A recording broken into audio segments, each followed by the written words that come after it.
नमस्कार फ्रेंड्स। आज हम फिर आपके सामने उपस्थित हुए हैं। डायबिटीज़ की ही चर्चा को आगे बढ़ाएंगे। डायबिटीज़ के बारे में बेसिकली कुछ जानकारी मैं आपको अपने पिछले वीडियोस में दे चुकी हूँ। आशा है आपको उससे कुछ लाभ हुआ होगा, कुछ जानकारी मिली होगी। एक्चुअली डायबिटीज़ आजकल इतना कॉमन हो गया है, इसको आजकल हम लोग मॉडर्न एपिडेमिक का नाम देते हैं। चाहे डेवलप्ड कंट्रीज़ हों, चाहे डेवलपिंग कंट्रीज़ हों ना, मॉडर्न जो कंट्रीज़ हैं, इंडिया है, इन सब में डायबिटीज़ की संख्या बहुत ज़्यादा बढ़ती जा रही है, डायबिटिक पीपल। ठीक है, ऑल्दो अब तो काफ़ी हद तक जानकारी है लोगों को, लेकिन फिर भी अपने लाइफस्टाइल में सुधार नहीं करते हैं, कहीं ना कहीं कुछ कमी रह जाती है और इसीलिए आजकल मिडिल एज में ही लोग डायबिटीज़ से ग्रसित हो रहे हैं। तो डायबिटीज़ जैसा कि आप जानते हैं 2 प्रकार की होती है, एक होती है टाइप 1 डायबिटीज़ और एक होती है टाइप 2 डायबिटीज़। तो टाइप 1 तो वो है जिसमें इंसुलिन लेने की ज़रूरत पड़ती है, और टाइप 2 डायबिटीज़ वो है जिसमें कि आप अपने खान पान में सुधार करके, चेंजेस करके या कुछ अन्य दवाइयाँ लेके उसको कंट्रोल कर सकते हैं, या एक्सरसाइज से, योगा से। हालांकि ऐसा नहीं है, योगा आपको टाइप 1 डायबिटीज़ में भी हेल्प करेगा। तो आज मैं आपको इन्हीं सब बातों के बारे में जानकारी देने जा रही हूँ कि पर्टिकुलरली होम्योपैथिक ट्रीटमेंट से डायबिटीज़ को कैसे कंट्रोल करें और योगा में से कैसे डायबिटीज़ को कंट्रोल करें। कौन कौन से योगा आसन आप स्वयं घर पे करें, रेगुलर करें, जिससे कि आपकी डायबिटीज़ कंट्रोल में रहे। और इन दोनों थेरापी से, होम्योपैथी से और योगा से, डायबिटीज़ से जो रिलेटेड कॉम्प्लिकेशंस होते हैं वो भी होने की संभावना कम हो जाती है। व्यक्ति का जो लाइफ एक्सपेक्टेंसी है वो बढ़ती है, कॉम्प्लिकेशंस नहीं होते हैं और डायबिटीज़ को अच्छे एक कंट्रोल लेवल में रखा जा सकता है। अगर ऐसे लोग टाइप 1 डायबिटीज़ के हैं जो इंसुलिन ले रहे हैं, तो ये भी देखा गया है कि होम्योपैथिक ट्रीटमेंट अगर वो साथ में लेते हैं या योगासन करते हैं, मैं दोनों को साथ साथ लेके चल रही हूँ आज, तो इंसुलिन की मात्रा को वो कम कर सकते हैं। सपोज वो 20 यूनिट्स ले रहे हैं या जितना भी मात्रा उनको डॉक्टर्स ने उनकी एडवाइस किया है, वो धीरे धीरे करके वो कम करते हुए 12 यूनिट, 10 और फिर 8, इस तरह से वो रिड्यूस कर सकते हैं। टाइप 2 डायबिटीज़ जो कि अगर वो कोई भी ट्रीटमेंट ले रहे हैं, साथ साथ अगर होम्योपैथिक लेते हैं मेडिसिन, तो भी एक समय आएगा कि संभावना है, मे बी 60% तक संभावना है कि एक समय के बाद उनको दवाई बंद करने की स्थिति आ जाए और डायबिटीज़ उनकी अब वेल इन कंट्रोल रहे। लेकिन अगर वो नॉर्मल लेवल में आ भी जाती है और वो दवा छोड़ भी देते हैं, तो उनके लिए ये ज़रूरी है कि समय समय पे वो डायबिटीज़ जो है, अपना ब्लड शुगर लेवल्स है वो चेक करते रहें या बाहर पैथोलॉजी से करवाते रहें, ताकि उनको पता चले कि ऐसा तो नहीं दवा बंद करने के बाद में फिर बढ़ जाए। तो अगर व्यक्ति डायबिटिक है तो 3 महीने पे, 6 महीने पे उसको अपना ब्लड शुगर लेवल्स और HbA1c ज़रूर करवाना चाहिए। चाहे उसने कंट्रोल कर ली है डायबिटीज़, दवाइयाँ छूट गई हैं, तो भी हर 3 महीने पे ज़रूर असेसमेंट करवाएं। और दूसरी बात कि उनको हमेशा के लिए एक हेल्दी लाइफस्टाइल को अपना लेना चाहिए। ये उनको पता होना चाहिए कि क्या चीज़ें खाएं और क्या ना खाएं। तो अब हम आपको बताते हैं कि होम्योपैथिक मेडिसिन में ऐसी कौन सी दवाइयाँ हैं जिनका डायबिटीज़ पे बहुत अच्छा एक्शन है।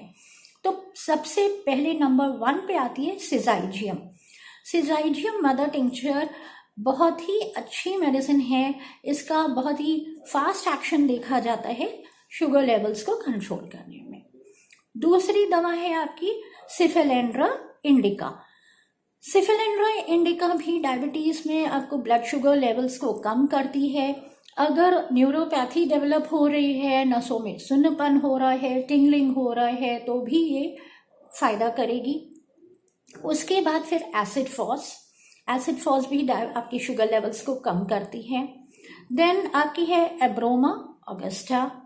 ठीक है, ये जो सारी दवाइयाँ मैं आपको बता रही हूँ, ये मदर टिंचर में लेनी होती है, पानी में डाल के इनको दिन में 3 बार लेना होता है और बहुत ही अच्छा रैपिड एक्शन होता है। जैसा कि मैंने आपको बताया कि अगर आप कोई अन्य थेरेपी भी ले रहे हैं, कोई अन्य ट्रीटमेंट ले रहे हैं, तो आप इसको साथ में ऐड ऑन कर सकते हैं। इससे ये होगा कि डायबिटीज़ रिलेटेड कॉम्प्लिकेशंस होने की संभावना कम हो जाती है।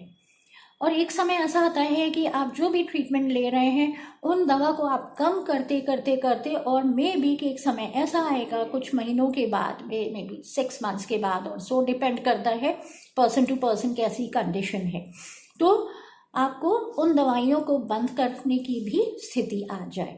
तो ये आपके लिए बहुत ही बेहतर विकल्प होगा, एक हेल्दी विकल्प होगा, जिसमें कि आप न उसमें आपको मेडिसिनल साइड इफ़ेक्ट्स मिलेंगे इन दवाइयों को लेने से, और ना ही डायबिटीज़ रिलेटेड कॉम्प्लिकेशंस का भी खतरा कम होगा। लेकिन एक प्रिकॉशन या एक कॉशन मैं आपको ज़रूर बताना चाहूँगी कि सेल्फ मेडिकेशन के लिए ये जानकारी बिल्कुल नहीं है। ये मैं आपको बेसिक जानकारी दे रही हूँ, लेकिन क्योंकि ये दवाइयाँ बहुत ही लंबे समय तक चलनी होती हैं, तो आप बिना डॉक्टर की एडवाइस के ना लें। इन दवाइयों के नाम जान लेने भर से आप अपना ट्रीटमेंट बिल्कुल भी शुरू ना करें। हाँ, ये सिर्फ इसलिए है ताकि आपको कॉन्फिडेंस जाग सके कि yes you can rely upon, you can depend upon these medicines.